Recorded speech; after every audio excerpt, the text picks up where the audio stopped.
You're not a figment of my imagination, of my imagination. You're not a fairy tale, you're not make-believe.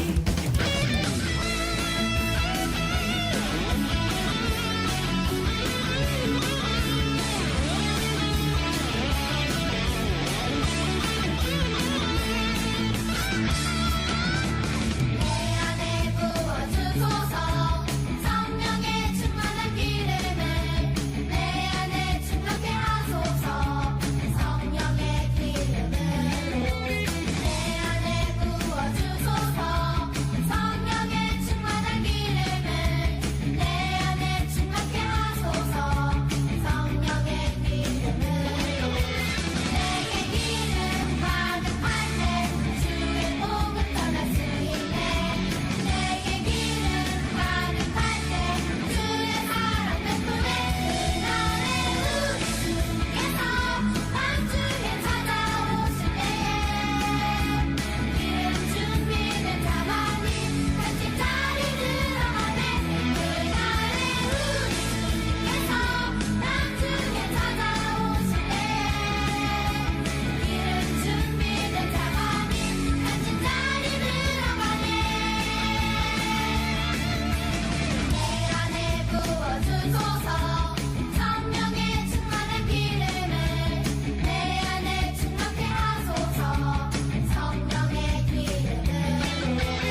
자, 지금부터 전도사님이 어떤 소품들을 보여줄 거예요.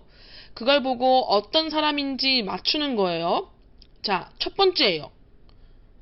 이 소품은 어떤 사람들이 사용하는 걸까요? 바로 경찰이에요. 두 번째는 어떤 사람이 사용하는 소품일까요? 맞아요. 태권도 선수가 사용하는 소품이에요. 마지막 세 번째 소품은 어떤 사람들이 사용하는 걸까요? 맞아요. 여러분처럼 학생들이 사용하는 소품이에요. 여러분들은 어떻게 맞췄죠? 맞아요. 경찰다운 모습, 태권도 하는 사람다운 모습, 학생다운 모습은 어떠해야 한다는 걸 알기 때문이에요. 오늘 말씀을 통해 하나님의 백성다운 모습이 어때야 하는지 함께 봅시다. 말씀 제목을 읽어볼까요? 하나님의 언약을 기억해요. 오늘 말씀은 신명기 6장 1절에서 5절 말씀이에요. 한 목소리로 읽어봅시다. 이것은 여러분의 하나님 여호와의 명령과 규례와 율법이요. 여호와께서는 이것을 나더러 여러분에게 가르치라고 말씀하셨소. 여러분은 요단강을 건너 차지할 땅에서 이것을 잘 지키시오. 이것은 여러분과 여러분의 자녀와 자손들이 하나님 여호와를 평생토록 섬기도록 하기 위함이요. 또한 내가 여러분에게 주는 여호와의 모든 규례와 명령을 잘 지켜 오래오래 살 수 있도록 하기 위함이요. 이스라엘 백성들이여, 이 율법을 잘 듣고 부지런히 지키시오. 그러면 모든 일이 잘 될 것이요. 여러분은 적과 꿀이 흐르는 비옥한 땅, 곧 여러분 조상의 하나님 여호와께서 약속하신 땅에서 큰 나라가 될 것이요. 이스라엘 백성들이여 들으시오. 우리 하나님 여호와는 오직 한 분뿐이신 여호와시오. 여러분 하나님 여호와를 마음과 뜻과 힘을 다하여 사랑하시오. 아멘.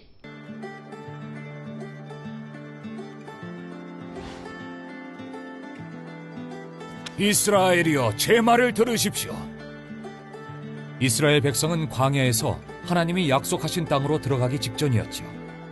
하나님은 모세를 통해 중요한 말씀을 전해주셨어요.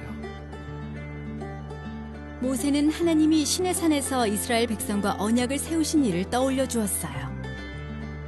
너희가 내 말을 듣고 내 규칙에 순종하면 너희는 내 백성이 될 것이다 라고 말씀하셨죠. 하나님은 이스라엘 백성에게 십계명을 주셨어요. 제1은 너는 나 외에는 다른 신들을 내게 두지 말라. 제2는 너를 위하여 새긴 우상을 만들지 말고 섬기지 말라. 제3은 내 하나님 여호와의 이름을 망령되게 부르지 말라. 제4는 안식일을 기억하여 거룩하게 지키라. 제5는 내 부모를 공경하라. 제6은 살인하지 말라. 제7은 간음하지 말라. 제8은 도둑질하지 말라. 제9는 내 이웃에 대하여 거짓 증거하지 말라. 제10은 내 이웃의 집을 탐내지 말라. 모세는 이렇게 말했어요. 하나님은 모든 하나님의 법과 규칙을 가르쳐 정확히 지키게 하라고 말씀하셨습니다. 그러면 이스라엘 백성에게 복이 있을 것이며 우리가 차지한 땅에서 오랫동안 살 것이라고 하셨습니다. 이스라엘은 들으십시오. 하나님 여호와는 오직 한 분이십니다. 그러므로 마음과 뜻과 힘을 다해 하나님 여호와를 사랑하십시오. 이 말씀을 자녀들에게 잘 가르치되 집에 앉아 있을 때나 길을 걸을 때나 누울 때나 일어날 때 그들에게 말해 주십시오.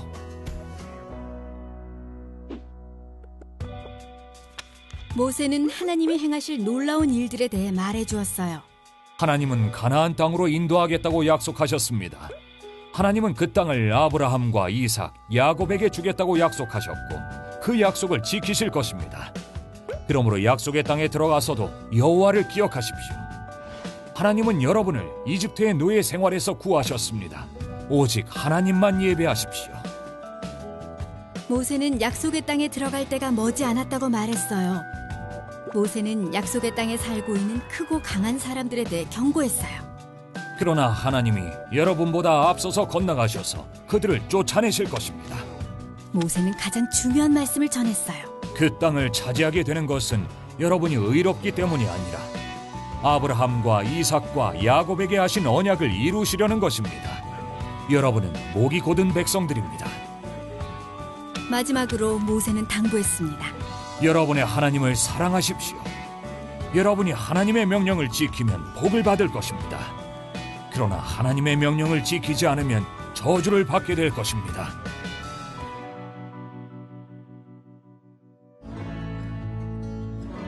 하나님은 아브라함과 이삭과 야곱에게 약속하신 땅을 주심으로 하나님의 약속을 지키셨어요.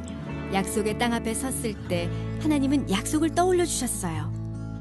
하나님께 순종하고 거룩하라고 명령하셨지만 그들이 불순종하리라는 것도 알고 계셨죠.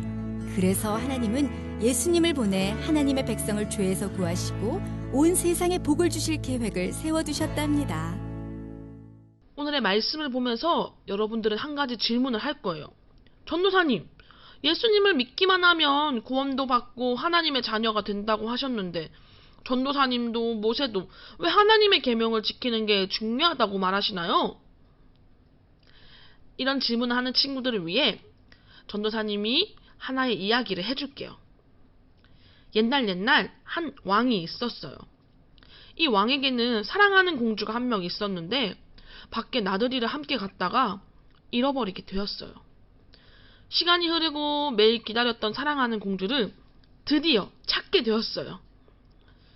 자신의 왕궁으로 돌아온 공주의 모습은 거지의 모습과 비슷했어요. 잘 씻지 못해 냄새가 나고 옷은 너덜너덜하고 신발도 없고 머리는 산발이고 신하들은 저게 공주 맞아? 예전에는 이뻤는데 지금은 거지나 다름없네? 하며 수군거렸어요. 그러나 왕에게 딸의 모습은 아무 상관없었어요. 사랑하는 딸이 돌아왔고 그걸로 충분했어요. 왕은 자신이 가진 좋은 것들을 공주에게 주고 싶었어요. 그러나 공주는 그것을 받을 준비가 되어 있지 않았어요. 그래서 왕은 이제부터 왕의 자녀답게 살아가는 방법을 가르쳐야겠구나 라고 생각했어요. 왕은 공주를 깨끗이 씻기고 신발을 신겨주고 공주에 맞는 옷을 입히고 예절을 가르치며 왕의 자녀로서 살아가는 방법을 가르쳤어요. 그러나 공주는 그것들이 불편했어요. 신발도 신기 싫고 씻기도 싫고 자기 마음대로 살고 싶었어요. 왜 이렇게 지켜야 하는 게 많은 거야? 라고 불평불만도 했어요. 그러나 왕은 포기하지 않고 인내하며 공주를 사랑으로 가르쳤어요. 그것이 왕의 자녀답게 사는 방법이고 왕이 주는 것들을 누리는 방법이기 때문이었어요. 공주는 왕의 말씀을 어길 때도 있었지만 하나하나 지켜나갔어요. 달라지는 자신의 모습을 보며 아버지께서 말씀하신 대로 살아가는 것이 나를 괴롭히는 것이 아니라 내 본래의 모습대로 살아가게 하신 거구나. 오히려 더 행복해졌어. 라고 이야기했어요. 여러분, 왕은 공주를 괴롭히고 싶어서 여러 가지를 가르치고 지키게 한 것이 아니에요. 공주가 거지 모습이든 어떤 모습이든 왕의 자녀임은 바뀌지 않아요. 그러나 왕은 왕의 말에 순종함으로 왕이 주는 좋은 것들을 누리고 왕의 자녀다운 모습으로 함께 살아가길 원해요. 전도사님이 해준 이야기에서 왕은 하나님이고 공주는 우리예요. 왕은 공주를 사랑했어요. 자신의 자녀니까요. 우리 하나님도 우리를 너무 사랑하세요. 우리가 하나님의 자녀니까요. 하나님께서 너 왜 내 말 안 지켰어? 넌 나쁜 사람이야. 너 이거 안 지켰으니까 나를 덜 사랑하는 사람이야. 너는 이거 지켰으니까 플러스 10점. 이렇게 평가하고 괴롭히려고 계명을 만드신 게 아니에요. 거룩하신 하나님이 우리와 함께 하시기 위해, 우리를 사랑하셔서 함께 하기 위해, 우리에게 좋은 거 주시기 위해 만드신 거예요. 그리고 하나님은 여러분들이 하나님을 사랑하는 것을 가장 기뻐하신답니다. 하나님을 사랑하고 말씀을 듣고 배우고 지켜 행하는 우리 주일학교 되길 소망합니다. 함께 말씀을 기억하며 기도합시다. 하나님 아버지, 내가 하나님을 사랑하는 것을 가장 기뻐하신다는 것을 알게 되었습니다. 내가 드릴 수 있는 최선으로 하나님을 사랑하게 해주세요. 그리고 내가 하나님의 자녀로서 하나님의 계명을 듣고 배우고 지켜 행할 수 있는 힘을 주세요. 예수님의 이름으로 기도드립니다. 아멘.